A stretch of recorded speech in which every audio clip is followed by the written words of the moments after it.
Have you ever felt that your emotions dominate you? That you react to situations automatically without even understanding why? Think about it for a moment. How many times have you exploded in anger, sunk into sadness, or made impulsive decisions that you later regretted? If this sounds familiar, you're not alone. In the fast-paced world we live in, our emotions seem to have a life of their own. We're carried away by emotional currents without even realizing it. But what if I told you there's a secret to breaking free from this cycle?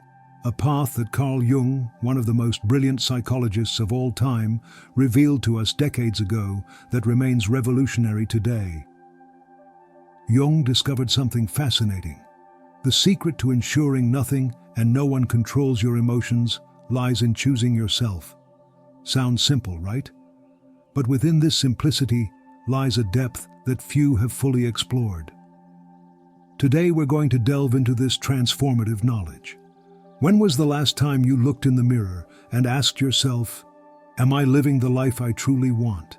Not the one others expect of me, not the one that seems right to others, but the one that truly resonates with my soul. This seemingly simple question is actually the first step toward the emotional freedom that Jung invites us to discover. The modern world is designed to keep us on autopilot. Constant notifications, social expectations, work pressures, everything is configured to make us react, not respond consciously. Jung understood this perfectly. Every time we allow external factors to determine our emotional reactions, we're surrendering our most valuable power. Think about the last time someone made you angry. Did that person really make you angry? Or did you unconsciously choose to respond with anger? Jung teaches us that no one has the power to control our emotions unless we give it to them. This is an uncomfortable truth, but a liberating one. The unconscious, that vast ocean that Jung explored with such dedication, contains the keys to our emotional freedom. When we ignore its messages, when we repress our emotions or act from automatic patterns, we're allowing our unconscious to govern our lives from the shadows. And what governs from the shadows always has more power than what we openly acknowledge. Have you wondered why you react so intensely to certain people or situations? Jung would explain that you're experiencing a projection. Those things that deeply irritate you in others are unrecognized aspects of yourself, parts of your shadow that you haven't integrated. And until you recognize them, they'll continue to have power over your emotions. The shadow, that quintessential Jungian concept, isn't something we should fear, but embrace. It contains not only our negative impulses, but also undeveloped potentials, hidden talents, aspects of ourselves that have been repressed because at some point in our lives they weren't accepted. By rejecting these parts of ourselves, we give them immense power over our emotional state. Imagine for a moment that you're in a meeting and someone questions your work. If you react with exaggerated defensiveness, anger, or a deep feeling of incompetence, what's really happening? Jung would say you've been captured by a complex, a constellation of emotions, memories, and associations that has been activated. This complex takes control, and you're at the mercy of your automatic reactions. The secret to breaking this cycle begins with something seemingly simple: awareness. Jung expressed it clearly. Until you make the unconscious conscious, it will direct your life and you will call it fate. How many times have you said, "That's just how I am," or "I can't help it," to justify disproportionate emotional reactions? In doing so, you're renouncing your power and confusing unconscious patterns with your true identity. Choosing yourself, in the Jungian sense, means taking responsibility for your emotions. Not responsibility as blame, but as power. It means recognizing that between stimulus and your response exists a space, and in that space resides your freedom, your power to choose. This awareness is the first step to ensuring nothing and no one controls your emotions. But how do we cultivate this awareness in practice? Jung offered us powerful tools: introspection, dream analysis, active dialogue with parts of our psyche. I invite you to start with something simpler: the conscious pause. The next time you feel an intense emotion taking over, pause. Breathe. Ask yourself, what's really happening inside me? Where is this reaction coming from? Don't judge what you find, just observe. This pause, this small act of consciousness, is revolutionary. It's the moment when you stop being dragged by the emotional current and begin to navigate consciously. It's the moment when you reclaim your power. Jung spoke deeply about the importance of individuation, that process of becoming who you truly are. Not who your parents wanted you to be, not who society expects you to be, but that unique expression of humanity that only you can manifest. And this process of individuation is intimately linked with our emotional freedom. Think about it. When you live disconnected from your true essence, when your decisions and actions are guided by external expectations, there's an internal dissonance. This dissonance manifests as emotional distress, anxiety, anger, chronic sadness. Jung understood that many of our emotional problems are actually the result of not living authentically, of not choosing our own path. And you know what's fascinating? When you begin to choose yourself, when you start living from your authenticity, your emotions change. They're no longer forces that dominate you, but valuable indicators that guide you. Anger can transform into assertiveness, fear into prudence, sadness into depth. Your emotions become allies on your journey, not obstacles. But this path isn't without challenges. Jung was very clear about this. Encountering oneself is one of the most difficult things we can do. Why? Because it involves confronting our own contradictions, our unaccepted parts, our deepest wounds. It takes courage to look into our own abyss. And this is where many give up. It's easier to blame others for our emotional reactions. It's more comfortable to say, "You made me angry," than to admit, "I chose to react with anger." It's less confrontational to think our problems come from outside than to recognize that the key to our emotional freedom lies within. Jung invites us to go beyond this resistance, to venture into the depths of our psyche with courage and curiosity, because it's there, on that inner journey, where we find the most valuable treasures, our authenticity, our creativity, our capacity to genuinely love, and above all, our emotional freedom. A powerful tool that Jung offered us for this journey is understanding archetypes. These universal patterns that inhabit our collective unconscious profoundly influence how we feel and react. The warrior, the mother, the child, the shadow. Each of these archetypes, when operating unconsciously, can hijack our emotions. Imagine someone whose warrior archetype is activated without their awareness.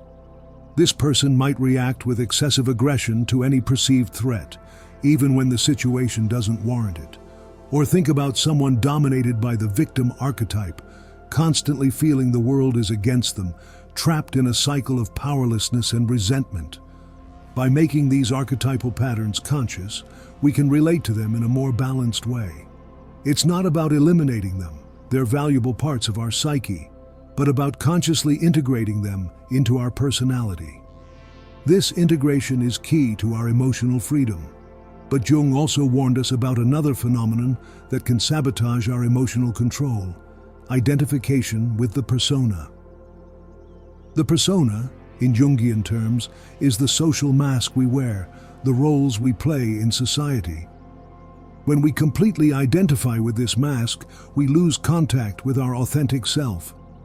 Have you ever felt that you're playing a role, fulfilling expectations, but something inside you feels empty or false? That feeling is a sign that you've identified too much with your persona and lost contact with your authenticity. And in that state of disconnection, your emotions become confused, reactive, out of your control. Choosing yourself means recognizing when you're living from the persona and when from your authenticity. It means having the courage to remove the mask, at least in the safe spaces of your life, and allowing yourself to be who you truly are, with all your contradictions and complexities. This act of authenticity has a profound effect on your relationship with your emotions. You no longer need to repress them to fit in. You no longer need to exaggerate them to be seen. You can feel what you truly feel, express it in a balanced way, and learn from what your emotions have to teach you. Jung also spoke to us about the importance of integrating opposites. In each of us coexist light and darkness, strength and vulnerability, the masculine and the feminine. When we reject any of these aspects, we create imbalance and, consequently, disproportionate emotional reactions. For example, someone who rejects their vulnerability might react with excessive anger in situations that make them feel exposed. Someone who represses their inner strength might fall into passivity and victimhood. The integration of these opposites, what Jung called the coincidentia oppositorum, is essential for our emotional freedom. And how do we achieve this integration? Through what Jung called the transcendent function, that psychic process that allows the union of conscious and unconscious opposites. This function is activated when we face our internal contradictions with awareness and openness, when we allow dialogue between the different parts of our psyche. A practical exercise to experience this is active dialogue with your emotions. The next time you feel an intense emotion, try talking to it as if it were a separate entity. Ask it, "What do you want to show me? What do you need from me?" Listen with curiosity, without judging. This simple exercise can reveal deep aspects of your psyche and give you tools to integrate even your most difficult emotions. Jung also taught us about the importance of symbols as bridges between the conscious and the unconscious. Our dreams, fantasies, and even the synchronicities we experience are rich in symbolism that can guide us toward greater integration and therefore greater emotional control. Paying attention to these symbols, allowing them to speak to us, is another path to emotional freedom. Have you noticed how certain themes or images appear repeatedly in your dreams or thoughts? What are they telling you about your internal conflicts, about your unattended needs? Synchronicity, that phenomenon of meaningful coincidences that Jung studied deeply, can also guide us. Those moments when the outer world seems to magically reflect your inner world aren't coincidences, but signs that you're in tune with deeper currents of your psyche. Attending to these signs is another way to strengthen your connection with yourself and therefore your ability to manage your emotions. But perhaps one of the most revolutionary aspects of Jung's work in relation to our emotions is his understanding of the shadow. We've already briefly mentioned this concept, but it deserves a deeper exploration, because it's in the shadow where many of the keys to our emotional freedom reside. The shadow contains everything we've repressed, denied, or rejected about ourselves. Not just our negative impulses, but also positive qualities that, for various reasons, we don't allow ourselves to express. And the more we reject these aspects, the more power they have over us. Think of someone who prides themselves on always being kind and accommodating, but who occasionally erupts in uncontrolled bursts of anger. Or someone who considers themselves rational and logical, but who can make impulsive decisions based on emotions they don't even recognize. These are examples of the shadow in action. Shadow work is perhaps the most challenging, but also the most liberating. It involves recognizing and accepting those parts of ourselves that we've denied, understanding that they form part of our totality. Not to act impulsively from them, but to consciously integrate them into our personality. When we do this work, something amazing happens. Those negative emotions we so feared no longer dominate us. Anger transforms into assertive strength, fear into discernment, sadness into emotional depth. Our emotions become valuable tools, not forces that control us. Jung taught us that the path to this emotional freedom isn't the suppression of our negative emotions, but their transformation through awareness and integration. It's an alchemical process, turning the lead of our unconscious reactions into the gold of our conscious responses. But this path requires patience and compassion toward oneself. Jung was very clear about this. The process of individuation, of becoming who we truly are, isn't linear or quick.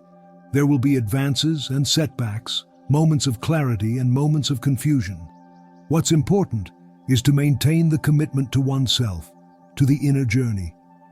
And here we arrive at another fundamental Jungian concept for our emotional freedom: the relationship with the self. The self, in Jungian terms, is the organizing center of the psyche, the archetype of totality and order. When we establish a conscious relationship with this center, our emotions naturally harmonize. This relationship develops through the practice of self-observation, meditation, work with dreams and symbols, and commitment to our psychological growth. It's not a technique we can master in a weekend, but a lifelong path. But the benefits are immense. As you deepen this relationship with yourself, you begin to experience what Jung called the regulatory function of the self. Your emotions no longer drag you in contradictory directions. There's an internal coherence, a sense of purpose and direction that guides your emotional responses. This is the true secret to ensuring nothing and no one controls your emotions. It's not a technique of suppression or control, but a process of integration and transformation. It's not about mastering your emotions, but allowing them to guide you toward your totality. And here is where Jung's philosophy becomes truly revolutionary. In his understanding that our emotions aren't enemies to conquer, but messengers guiding us toward our authenticity. When we learn to listen to these messengers with awareness and openness, our emotions become our most valuable allies. Imagine how your life would be if you could respond to each situation from your center, from your authenticity, instead of reacting from automatic patterns. Imagine the freedom of not being controlled by others' opinions, by your unconscious fears, by your unrecognized complexes. This is the freedom Jung invites us to discover, and it's not a selfish or isolated freedom. On the contrary, when we free ourselves from our automatic reactions, we can relate to others from a place of authenticity and compassion. Our relationships become deeper, more meaningful, more satisfying. Because as Jung understood, our journey toward individuation, toward our emotional freedom, doesn't separate us from others, but connects us more deeply. By truly knowing ourselves, we can see and accept others in their totality, with their lights and shadows. This is perhaps the most beautiful gift the Jungian path offers us, the capacity to love authentically, to connect deeply, to contribute significantly to the world from our most authentic self. So, where to begin? Jung would suggest starting where you are, with the emotions you're experiencing right now. What is your sadness telling you? What is your anger teaching you? What is your joy revealing to you? Listen with curiosity, without judging. Practice the conscious pause between stimulus and your response. In that small space resides your freedom. Over time, that space will widen, and your responses will be increasingly conscious, more aligned with your true self. Observe your dreams, your fantasies, the symbols that appear in your life. They're messages from your unconscious, guides on your path to totality. You don't need to understand them completely. Sometimes, simply paying attention to them is enough for them to do their transformative work. And perhaps most importantly, cultivate compassion toward yourself. The path of individuation, of emotional freedom, isn't easy. There will be moments of confusion, of pain, of resistance. Treat yourself with the same kindness you would offer a dear friend who is going through a process of profound transformation. Remember that you're not alone on this path. Jung showed us that, although each individuation process is unique, we all share the same humanity, the same fundamental psychic structures, the same archetypes. There's a universality in our journey that connects us with all of humanity. This is Jung's most precious legacy, the understanding that our inner journey not only frees us individually, but contributes to the evolution of collective consciousness. Each time we choose awareness over automatic reaction, each time we integrate a part of our shadow, each time we respond from our authenticity instead of from our complexes, we're contributing to a more conscious world. So I invite you, choose this path. Choose awareness, authenticity, integration. Choose to be the author of your emotional life, not its victim. This is the secret Jung revealed to us, that our emotional freedom is within our reach, waiting for us to have the courage to claim it. And if this message has resonated with you, if you felt it speaks directly to something you've been seeking, share it. There are so many people trapped in unconscious emotional patterns, so many souls seeking a path to their inner freedom. Your act of sharing could be the light that guides someone else toward their own journey of discovery. Let me know in the comments which part of this message has touched your heart. What insight do you take away?